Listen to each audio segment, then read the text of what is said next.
Bom, pessoal, esse segundo bloco que vocês acabaram de ver, quase vocês não viram, foi tão rápido, né? Bom, foi pequeno porque a gente estava avaliando aqui e achou que era importante. Alguém me falou assim, pô, ela faz música renascentista e você só toca, não tem ninguém falando, tem que ter alguém contando alguma coisa. Então, eu voltei aqui, nesse terceiro bloco, que vai ser um pouco mais longo, obviamente, porque infelizmente a nossa grade é pequena, mas ela tem 30 minutos que a gente tem que preencher, para falar com a Fernanda Lopes, não sobre a flauta, mas também sobre a flauta, mas o que faz o grupo de vocês? Que tipo de pesquisa? Eu faço parte do grupo Renascita, que é um grupo de música antiga da cidade de Cubatão, e em 2009 ele foi tombado pelo patrimônio histórico. Você tem que dizer pro pessoal assim que está em casa, assim, o cara fala assim, é música antiga. E música antiga para o pessoal hoje em dia pode ser de 1980. 1940. É verdade, né? A gente faz música renascentista, então a gente pega século XIV, XV, final do século XIV, século XV. 1300 e alguma coisa, Isso. 1400 e alguma coisa.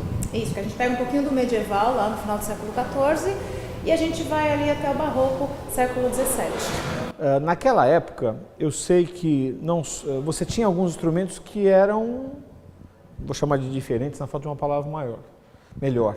Vocês usam esses instrumentos medievais também ou não? Sim, nós temos alguns instrumentos de época, né? Assim, a família das flautas doce, que é um instrumento já de época. Hoje no grupo nós temos Kronhorns, que são instrumentos medievais, renascentistas. A viola da gamba, que é uma antecessora do violoncelo, que é um instrumento também tocado na mesma posição. Alaúde, que é da família das cordas dedilhadas, né? Que seria o avô do violão.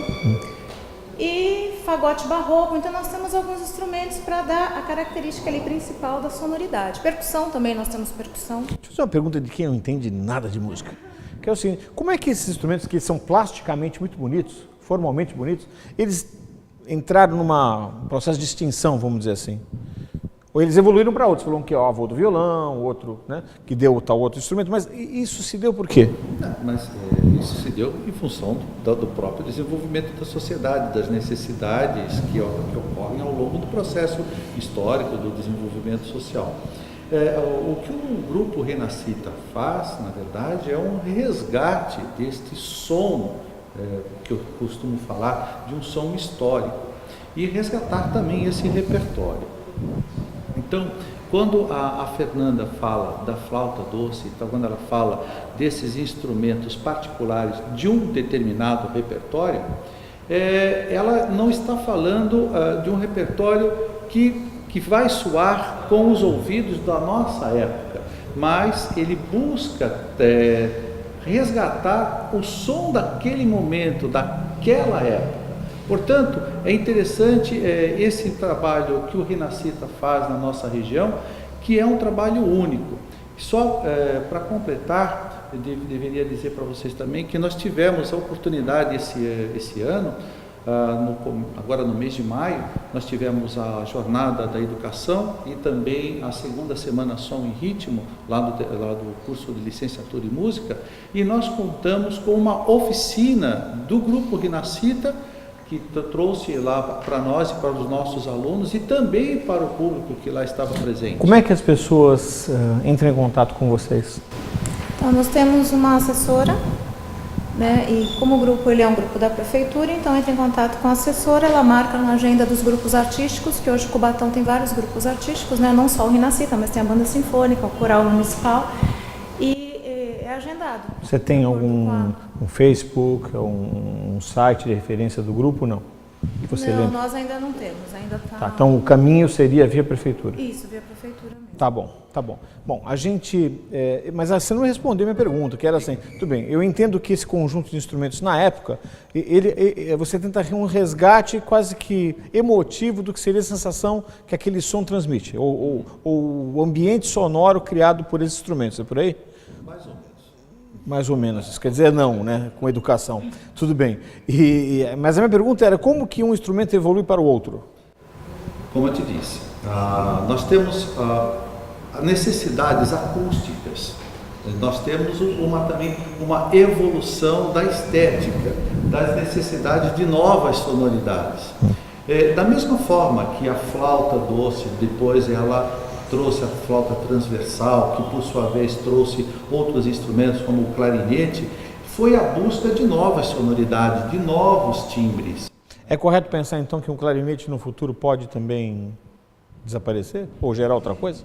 De maneira alguma. O clarinete sempre permanecerá como instrumento de época, na medida em que ele tem um repertório já estabelecido, um repertório que já transformou esse instrumento em algo perene, num instrumento, num som perene, porque há um repertório já feito, já estabelecido para as pessoas. Entendi. E só para concluir, a gente está falando do piano, né? Estou tocando no piano de um quarto de cauda do século XX, da década de 50, mais ou menos, esse piano. Hoje, os pianos de cauda, eles têm evoluções técnicas muito sutis, muito diferentes desse piano que nós vamos apresentar. Então, os instrumentos sempre estão em evolução. E ele soa diferente também, é isso? Nossa, tranquilamente. Entendi. Porque ele também se adapta repito, às novas acústicas que aparecem. Tá bom, a gente já falou muito. Eu vou até me despedir antes e vou deixar vocês tocando agora mais 2 peças, é isso? 2 peças. Nós vamos fazer o Canto Triste, do Marcelo Becchetti, e também Minelopeia, do Breno Blaut. Só 30 segundinhos. O Breno Blaut foi um professor do antigo Conservatório de Música aqui de Santos, na década de 60. Teve uma participação muito importante na formação de compositores, de estudantes e também da formação de estudante de música aqui na nossa cidade. É um compositor muito interessante, então, foi professor do Conservatório. Então, você tocar uma música dele nada mais é também uma homenagem, é isso? Uma homenagem, e vou repetir, um resgate do repertório. Tá certo. Então vocês ficam aqui com a Fernanda Lopes, a quem eu agradeço a presença, e o Antônio Eduardo.